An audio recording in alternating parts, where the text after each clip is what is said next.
धर्म की जय हो, अधर्म का नाश हो, प्राणियों में सद्भावना हो, विश्व का कल्याण हो, गौ माता की जय हो, गौ हत्या बंद हो।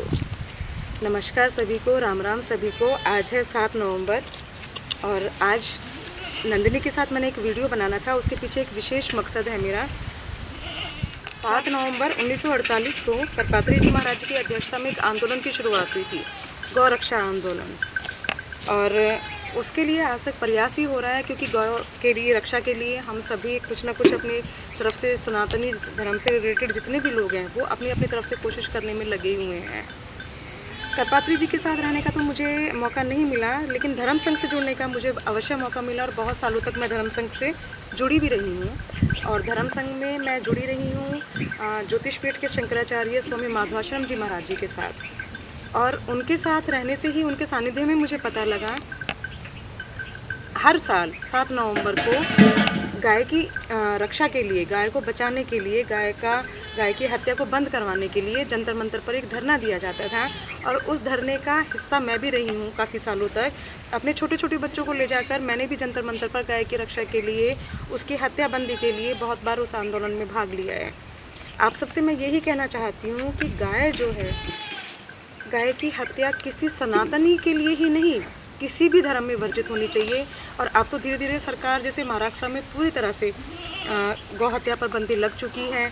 मध्य प्रदेश में तो शिवराज जी ने कानून ही वहाँ पे बना दिया है कि अगर गाय की कोई हत्या करेगा तो उसके लिए वही सज़ा होगी जो कि किसी हत्यारे के लिए सज़ा होगी। योगी जी भी शायद उत्तर प्रदेश में बहुत जल्दी ये विधेयक लेकर आने वाले हैं। सेम वही हम मोदी जी से भी चाहते हैं कि बहुत जल्दी पूरे हिंदुस्तान में विश्वव्यापक स्तर पर सभी के लिए ये कानून हो कि गाय की हत्या के लिए जो भी कानून सज़ा दी जाए, वो उस हत्यारे को, एक हत्या के लिए जो सज़ा दी जाती है वही सज़ा दी जाए। क्योंकि जो गाय है ना, वो कोई जानवर नहीं है, ये राष्ट्र माता है हमारी। अगर आप ध्यान से देखेंगे, सोचेंगे और पता करेंगे तो सबसे पहले जो ये छोटी सी गैया है ना, ऐसे ही जो गैया थी उसी ने माँ बोला था, और उस माँ को लेकर ही सभी ने उस शब्द को अपनाया। और एक बच्चा जो अपनी जननी को माँ कहता है, ये वहीं से शुरुआत हुई। अब आप एक बात सोचिए, जैसे कोई बच्चा है, अपनी माँ का दूध कितने समय तक पीता है? 1 साल, 2 साल, मैक्सिमम 3 साल, लेकिन पूरी ज़िंदगी उसका ऋण नहीं उतार पाता है। हमेशा वो अपनी माँ को सब चीज़ों से, सब लोगों से, सारी दुनिया से सबसे ऊपर रखता है। तो फिर ये तो हमारी राष्ट्र माता है, जो हमें पूरा, जब तक जीवित रहती है, अपने दूध से, अपने अमृत से हम सबका जीवन दान देती है। तो इसको कैसे हम भूल सकते हैं? इसको कैसे हम सोच सकते हैं कि ठीक है, अब इसने दूध देना बंद कर दिया तो हमें इसकी ज़रूरत नहीं है। अच्छा, जो लोग मतलब मांस भी खाते हैं, बस बेटा बस नंदू, जो लोग मांस भी खाते हैं उनके लिए भी एक बात है कि अगर मान लो एक गाय को आप काट देते हो, जो लोग गाय का मांस भी खाते हैं, करपात्री जी महाराज ने इस बारे में एक बहुत ही अच्छी व्याख्या की थी कि अगर आप एक गाय को काट के और उसको भोजन बनाकर भी आप लोग खाते हैं, तो एक गाय से कितने लोगों का पेट भर सकता है? 15 लोग, 20 लोग, 25 लोग। परंतु अगर वो एक गाय, उसको हम जीवन पर्यंत जिंदा रखते हैं, तो वो कितने लोगों का अपने दूध से, अपने अमृत से जीवन दान देते हैं। गाय की सेवा करने से हमें सभी तरह की पूजा करने का फल मिलता है। कहा भी गया है कि गाय के अंदर ही 33 करोड़ देवी देवताओं का वास है। गाय का जो मलमूत्र होता है उसमें भी देवी लक्ष्मी विराजमान होती हैं। अर्थात आप कह सकते हो कि धन संपदा अगर हमें प्राप्त होती है तो वो भी वहीं से प्राप्त होती है। बहुत सारे लोग गायों को पालते हैं लेकिन बाद में उन्हें छोड़ देते हैं ऐसी, तब तक वो दूध देती हैं, रखते हैं, दूध देना बंद हो जाता है तो उनको छोड़ देते हैं कहीं भी चरने के लिए। परंतु हमें ऐसा करना नहीं चाहिए। इसके लिए हम सरकार से भी मांग करना चाहते हैं कि अधिक से अधिक गौशाला जो हैं वो बनाई जाएँ, क्योंकि गाय जो है ना, अगर दूध देना बंद भी कर देती है तो उसके बाद भी अनुपयोगी नहीं होती है।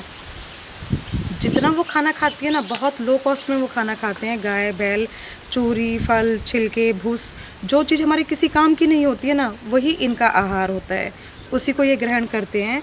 और वह उन सब चीज़ों को ग्रहण करने के बाद ये हमें बदले में क्या देते हैं? जो खाते कम से कम उसका 5 गुना।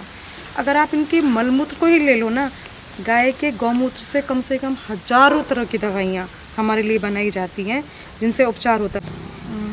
साइंटिस्ट भी अब गाय के ऊपर बहुत सारी रिसर्च कर चुके हैं, गौमूत्र के ऊपर और गोबर के ऊपर बहुत सारी रिसर्च कर चुके हैं, और पता लग चुका है कि जहाँ जहाँ गाय निवास करती है वहाँ नेगेटिविटी ख़त्म हो जाती है। इवन यहाँ तक कहा जा रहा है कि जैसे पीपल है जो 24 घंटे ऑक्सीजन देता है, ऐसे ही हमारी देसी गाय है जो 24 घंटे ऑक्सीजन देती है। और गाय से हमारा मतलब देसी गाय से है, ये नहीं कि विलायती मिलावटी उस तरह की नहीं, पर गाय गाय है। मैं तो यही चाहूँगी कि आप हर तरह की गाय का संरक्षण करें। अभी जैसे गुजरात यूनिवर्सिटी में रिसर्च हुई थी और वहाँ ये प्रूव हो चुका है, गुजरात की गायें सारी दुनिया में मशहूर हैं, गिर नस्ल की गायें उनको बोला जाता है। और उनकी जो गाय का दूध है उसमें ये प्रूव कर चुके हैं साइंटिस्ट कि उसके अंदर सोना पाया जाता है, उसके घी के अंदर सोना पाया जाता है, जो इंसान के शरीर के लिए, उसकी मन के लिए, उसकी बीमारियों के लिए हर चीज़ में कितना लाभदायक है। देखो, बाकी हम सब लोग ये तो नहीं कर सकते कि अपने अपने घर में लाके 2, 4, 6 गायें बांध लें। आजकल शहरीकरण हो चुका है, लोग शहरों में रह रहे हैं, वो नहीं कर पाते हैं। इस चीज़ को हम लोग भी समझते हैं, पर आप क्या कर सकते हो? एक चीज़ तो हर कोई बंदा कर सकता है। उसके लिए मैं आप सबसे हाथ जोड़ के अपील करती हूँ कि प्लीज़ वो करिए कि किसी भी तरह से पॉलीथीन का बिल्कुल बैन होना चाहिए, पॉलीथीन का प्रयोग बिल्कुल वर्जित होना चाहिए, प्लास्टिक का जो प्रयोग है वो वर्जित होना चाहिए।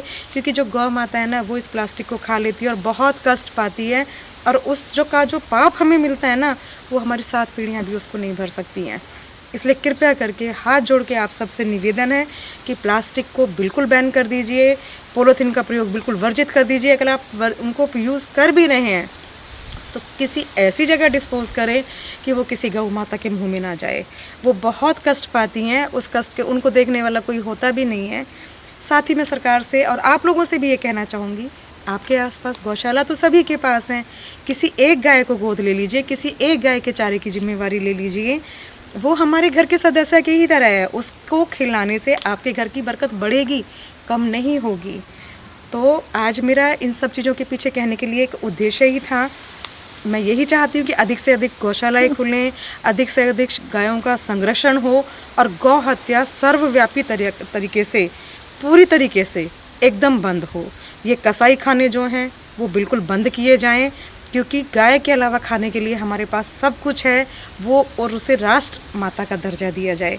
और दर्जा दें या ना दें वो सरकार का, कानून का काम है। हमारे लिए वो हमारी माता है, राष्ट्र माता है। आप सबको एक बात भी बताना चाहती हूँ कि हमारे सनातन धर्म में 4 स्तंभ माने गए हैं, गौ, गंगा, गायत्री और गीता। और कहीं ना कहीं शायद हम सब लोग ना इन चारों चीज़ों से भटकने लगे हैं।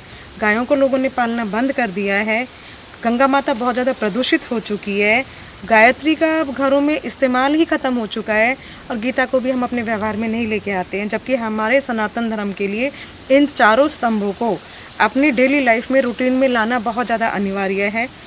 तो अभी आप सोचो, जैसे कि हमारे हिंदुओं में अगर किसी की मृत्यु भी हो जाती है तो तब तक उसका काज पूरा नहीं होता है जब तक वहाँ भी गाय की आवश्यकता पड़ती है, वहाँ भी गौदान किया जाता है। और हमें ना, जैसे कहते हैं कि स्वर्ग जाना है, स्वर्ग तक पहुँचने के लिए गाय ही एकमात्र सहारा है। आप उसी के साथ स्वर्ग जा सकते हो, अन्यथा नहीं जा सकते हो। तो मेरा इस वीडियो को बनाने के पीछे एक यही मकसद था। महाराज जी अब नहीं रहे हैं, पंचतत्व में विलीन हो चुके हैं 4 साल पहले।